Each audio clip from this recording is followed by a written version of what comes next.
त्यांनी बनवायची आहे म्हणजे बनवायची आहे, एकदा मनात ठाणलं तर मग ते करूनच राहतो आपण. आल्याबरोबर छोट्याने हे घेऊन घेतलं तर पहिले सामान वामान, मग तांदूळ वांदूळ घेऊन घेतले. तांदूळ तर मेन आहे बा.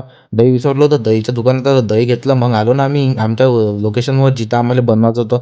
पहिले भांडे कोण पहिले घासन ना नंतर कोण घासन, मी म्हटलं जो हारण तो दोन्ही काम करा. झाडझूड बी तसं करा. मग भांडे बी यायलेच घासायला लागले. माझ्यासोबत मस्ती करू राहिला, आपल्यासोबत मस्ती करू राहिला. तुमच्या भावासोबत इतकी खुशी भाई, आज तर बहुत खुशी आहे. मग काय झाडाला गिडाला यायलाच लावलं, म्हणजे याच्याचकडे काम होतं ना आपलं.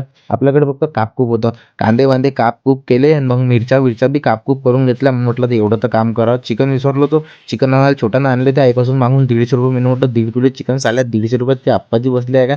घरी जमव करून चिकन धुईदा करून याच्यात टाकलं. मग मॅरिनेट करायसाठी मसाले टाकायचे होते. मसाले टाकले.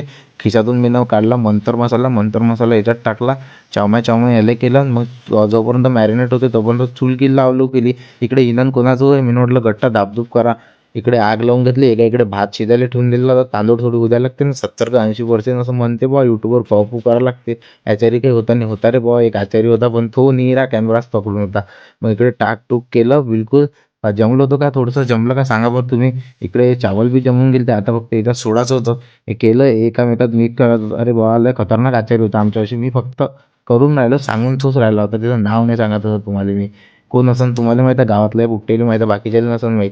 मग झालती आमची बिर्याणी तयार. बिर्याणी जेवढी दिसायला चांगली नाही होती ना, तेवढीच खायला बी चांगली नाही होती. होती रे बाबा, खायला चांगली होती, टेन्शन नका घेऊ. तुमच्या भावाला तुम्ही फॉलो करा आणि यूट्यूबवर बी चॅनल उघडला तुमच्या भावाला, तिथं जाऊन तुम्ही सबस्क्राईब करून टाका. ठीक आहे, लिंक बायोमध्ये दिलेली आहे. धन्यवाद, भेटू पुढच्या ब्लॉगमध्ये.